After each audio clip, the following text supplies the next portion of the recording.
안녕하십니까? 김지훈 목사입니다. 오늘은 웨스터민스터 소요리 문답 제14과 효과적인 부르심의 결과들에 대해서 함께 나누어 보고자 합니다. 효과적인 부르심이란 쉽게 말해서 예수님께서 이루신 구원의 사역을 오늘 우리에게 적용시켜 주시는 성령 하나님의 사역을 효과적인 부르심이라고 우리가 부릅니다. 그러면 효과적인 부르심의 결과들이란 예수님의 구원이 우리에게 적용되었을 때 우리가 누리게 되는 유익이란 바로 무엇이냐? 이것을 묻는 것입니다. 오늘 이 교리에서는 세 가지를 얘기를 하십니다.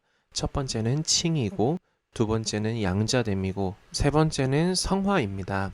32답에서는 이것뿐만이 아니라 현세에서 이것들과 함께 이것으로부터 나오는 여러 가지 은덕들도 함께 받는다고 말씀하십니다.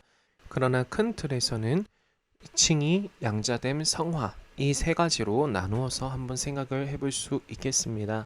먼저 칭의에 대해서 살펴보겠습니다. 칭의는 일컬을 칭, 오를 이, 의롭다고 불림을 받는 것을 칭의라고 합니다. 내가 의롭다함을 받은 것입니다.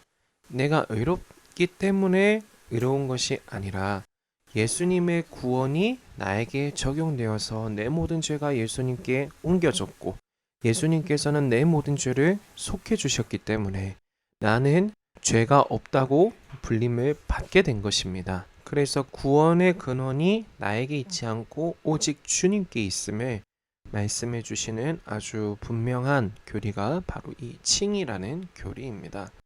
오늘 공과 예시 답안에 보시면 1, 2, 3 세 가지가 나오는데 1번은 칭의에 관해서, 2번은 양자됨에 관해서, 3번은 성화에 대해서 다루고 있습니다.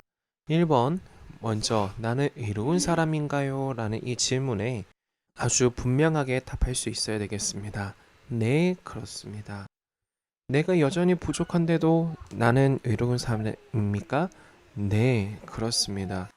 내 마음에 여전히 죄성이 남아있고 여전히 내 삶은 죄와 분투하며 살아가는 삶임에도 불구하고 나는 의로운 사람입니까?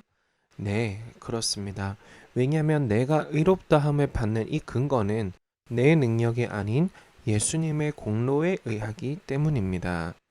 그러므로 이 질문에 아니라고 대답하는 사람은 예수님의 공로에 힘입는 사람이 아니라 자기 자신의 의에 매여 있는 사람이라고 이해할 수 있습니다. 복음 제시가 필요한 친구들이겠죠. 그래서 이 첫 번째 질문을 통해서 우리 친구들이 나 자신을 의지하고 있는지 예수님을 의지하고 있는지 살펴볼 수 있는 기회가 되겠습니다. 이 교리를 오해하지 말아야 될 것은 우리가 의롭다함을 받았지만 그것을 악용해서 우리 마음대로 죄를 지으면서 살아가도 된다고 생각해서는 안 될 것입니다. 그 이유는 오늘 이 공과 예시 답안에 나와 있는 것처럼 우리에게 주신 그 복음의 가치를 조금이라도 이해하고 있고 그 주님이 내게 베풀어 주신 구원에 감사하고 여전히 그분이 죄를 싫어하시고 미워하신다는 사실을 안다면 막 죄를 지어도 돼 이런 오류에 빠질 수가 없습니다. 또 한편으로는 성령 하나님께서 우리에게 구원을 적용해 주시잖아요.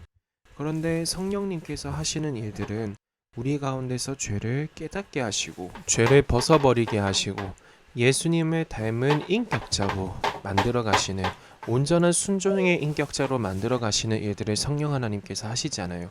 그럼 성령 하나님께서 그 사람 마음에 계신다면 그 사람은 반드시 거룩을 향한 열정과 갈망을 가질 수밖에 없습니다. 그래서 칭의의 교리를 다룰 때 우리가 죄의 용서와 의롭게 된 자의 기쁨과 그 주님의 은혜도 고백하지만 한편으로는 이러한 귀중한 은혜를 받은 우리의 방향성은 거룩을 향해야 된다는 것도 함께 꼭 가르쳐 주시기를 부탁을 드립니다. 두 번째는 양자됨입니다. 하나님의 자녀가 되었다. 이 특권에 대해서 이야기하기 전에 먼저 우리가 과연 받을 자격이 있는 사람이었는가를 생각을 해보면 좋습니다. 당연한 것이 아니라 놀라운 사랑, 우리가 아직 원수이고 죄인이었을 때 하나님께서 부여해 주신 최고의 은혜이라는 것을 우리가 알 필요가 있습니다. 하나님의 자녀로서 우리가 이 특권을 어떻게 누리는지에 관해서는 제가 굳이 장황하게 설명하지 않아도 우리 선생님들의 삶에서 이미 누리고 계신 것들이 많으실 것입니다. 하나님께서 어떻게 우리의 인생을 긍휼히 여겨주시고 공감해 주시고 또 필요를 아시고 돌보아 주셨는지 이런 우리 삶의 간증들을 함께 나누어 주시면 좋겠고요.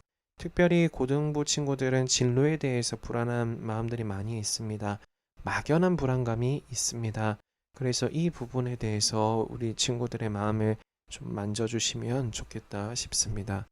세 번째는 성화에 대한 질문입니다. 나는 어떻게 만들어져 가나요?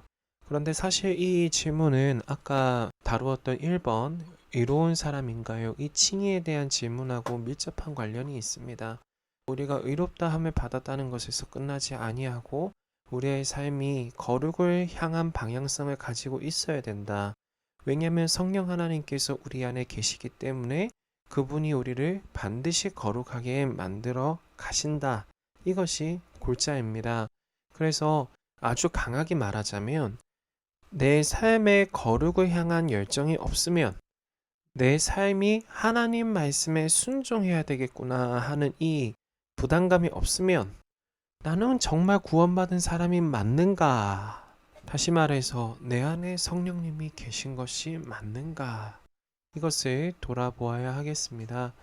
그래서 오늘은 성령 하나님께서 우리에게 구원을 적용시켜 주셨는데 그 결과의 세 가지, 다시 말해서 구원받은 사람들의 변화된 삶 세 가지, 칭의, 양자됨, 성화에 대해서 간단하게 살펴보고 핵심 내용 중심으로 아이들과 함께 나눠주시면 되시겠습니다.